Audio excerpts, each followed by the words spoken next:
That happy wife, happy life phrase, there must be a reason why it became cliche, why it became popular. Well, it became popular because I think so many people were willing to accept the unbelievably ridiculous model of relationships that's led us to a 56% divorce rate and probably another 20 or 30% staying together unbelievably miserable but not wanting to give up half their stuff. So yeah, like misery loves company. Like everybody is sitting around going like, well, listen, women are like that. You got to spend 90 minutes with them. Happy wife, happy life. Like, and I just don't accept that. I don't accept that it has to be awful. Why is it not happy husband, happy wife, though?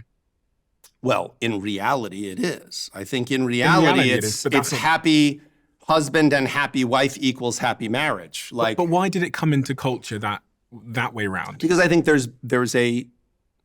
well, I mean, my personal opinion on this is I think men are probably easier to please in some ways. Like, okay. I think men are either hungry or horny. So like either feed us or have sex with us. And that's kind of, we're most of the time pretty happy. Like we're not, like which curtains should we pick out for the house? Like we're not that caught up in that. I don't know a lot of guys caught up in that. Like when it came to weddings, like most of the guys I know weren't when they were young men going like, what is my wedding gonna be like? Here's what I'm gonna do. Like it was very like, all right, is there a DJ or a band and what will the bar have? And that's kind of what they were into. And everything else was like, cool, babe, whatever you like. Like I'm excited to see you excited. That's what matters to me. So men are simple. I think men are quite simple, yeah. And I think women, and by the way, this is not a criticism of men.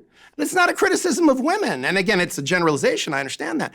But like women, I think, thank God, women are much more nuanced in my experience. Like they notice more sometimes or different things. Like I think men and women bring different things to, and again, not every man, not every woman, but like I genuinely believe that we bring different gifts to relationships. And when we embrace that, and by the way, that polarity when we're dating, is the greatest thing in the world.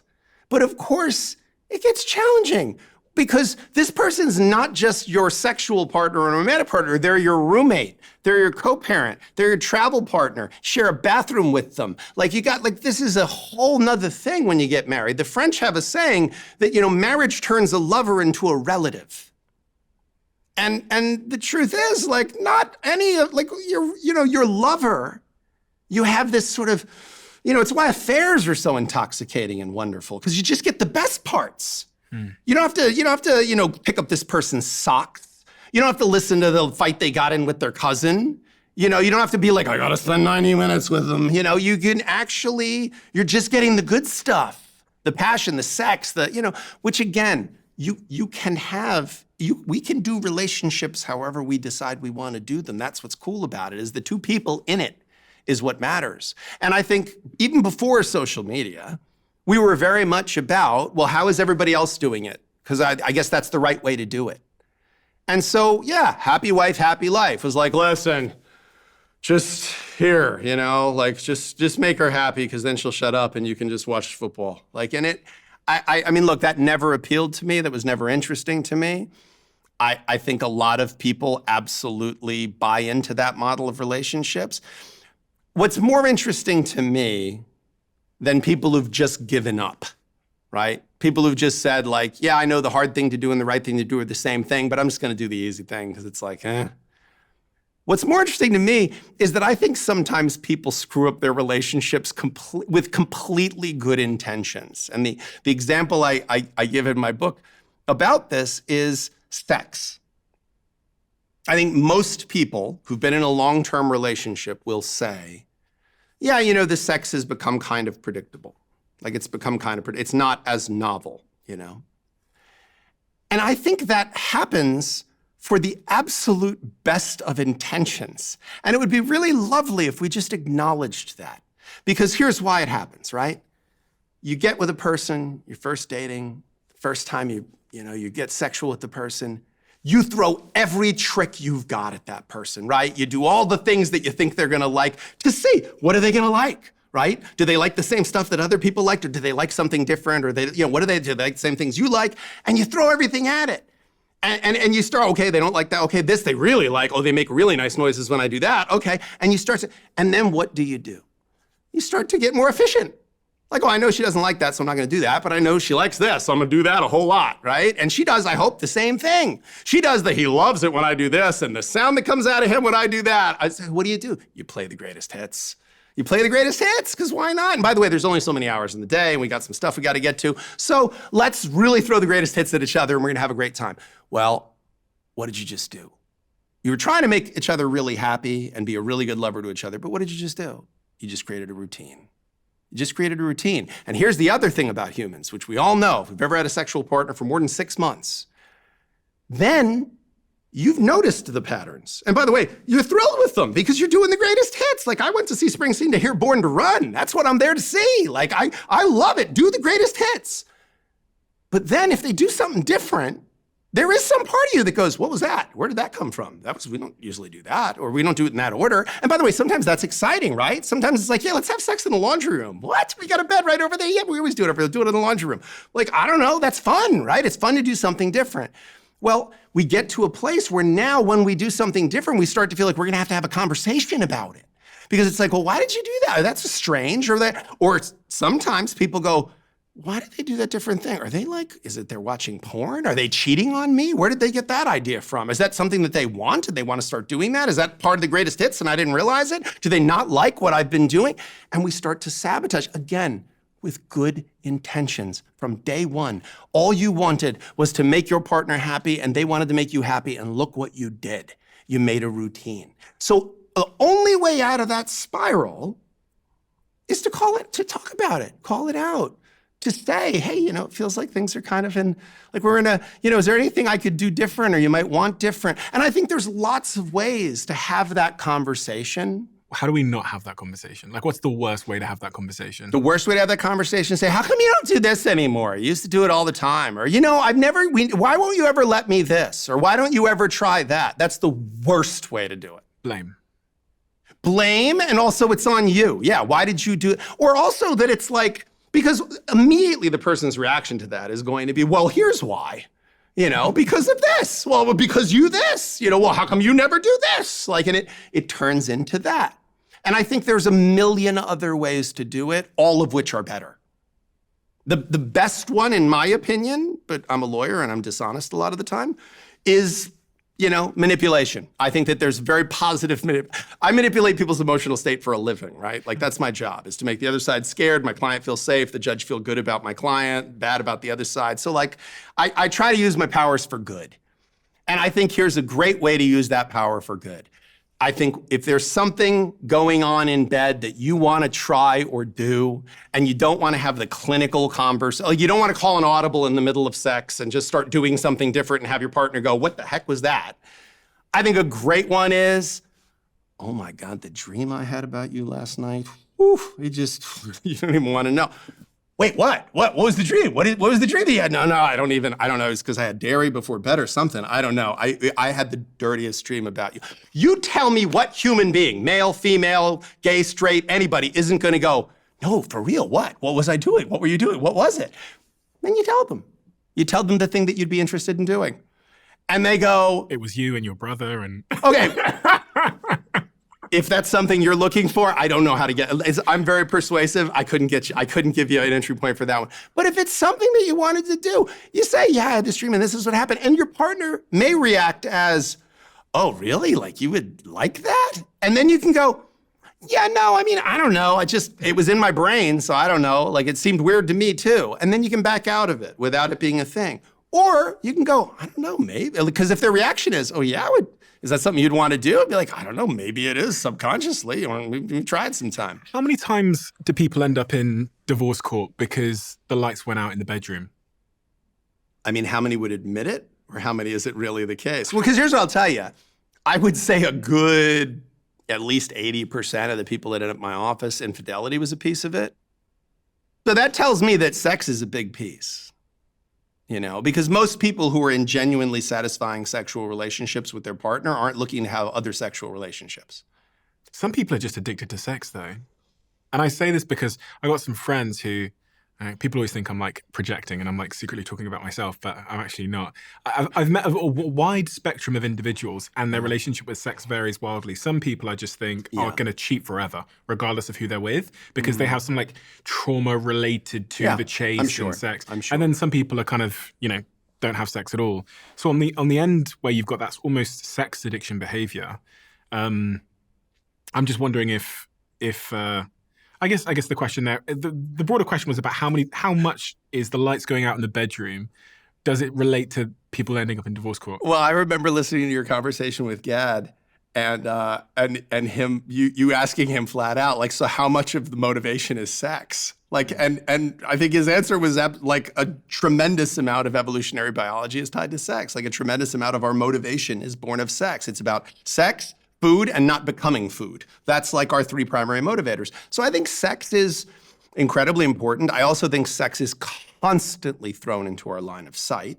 So I think you can't discount that. I mean, I think sex is on social media, on like the amount of sex that is put in our face constantly now is shocking. It's shocking. I mean, compare it. Your grandfather has not seen as many breasts in one lifetime as you'd see in one visit to Instagram. Like, I mean, there is just so much cleavage going on. You just can't even. So I think fundamentally, like, of course, it's being thrown in our line of sight. Advertising everywhere. It's surrounded. We live in a sex-saturated environment. How long have you been a divorce lawyer?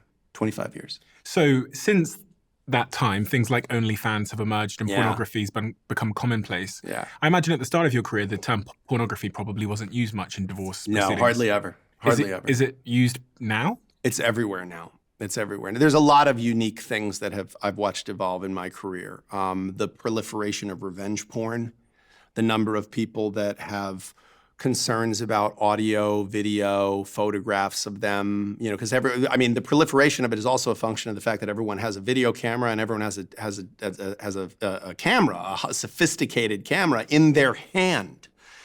So there's a tremendous amount of concern about, this person has images of me, photos of me, tremendous amounts of, cheating has gotten much, much easier than it used to be. I mean, the idea of like connecting with a potential sexual partner and also having conversations with people we have absolutely no business having conversations with and having neutral entry points to get into.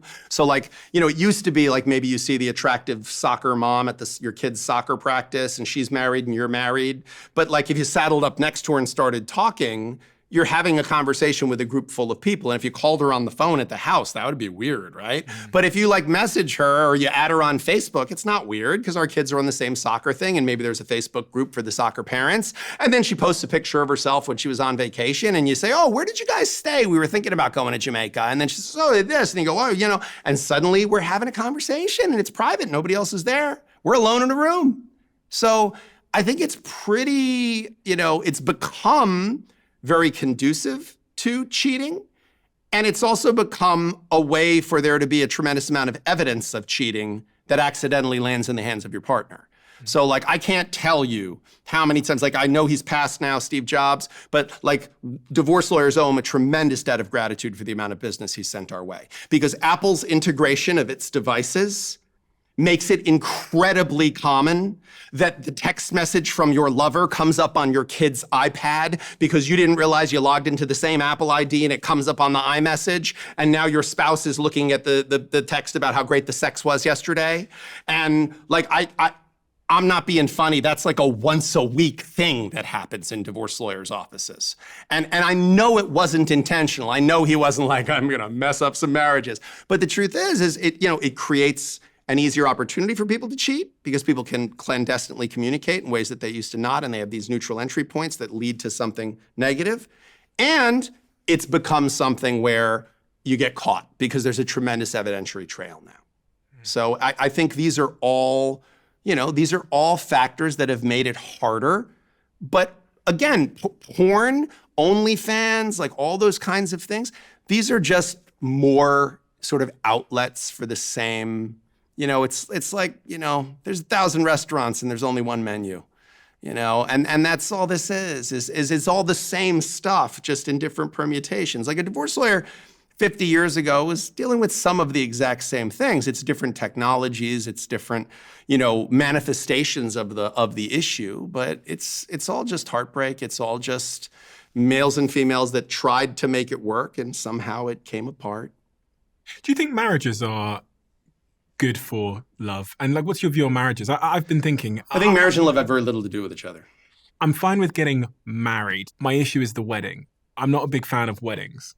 I don't know where this tradition of weddings came from, but getting like hundreds of people in a room and doing this the big gaps, the amount of time you have to wait, waiting 3 hours to be fed, the length of it, the fact that it's so stressful, and it causes, some of my friends I've watched like 12 to 24 months of stress and agony and arguments for this like one day. Yeah. And I just go, I don't know.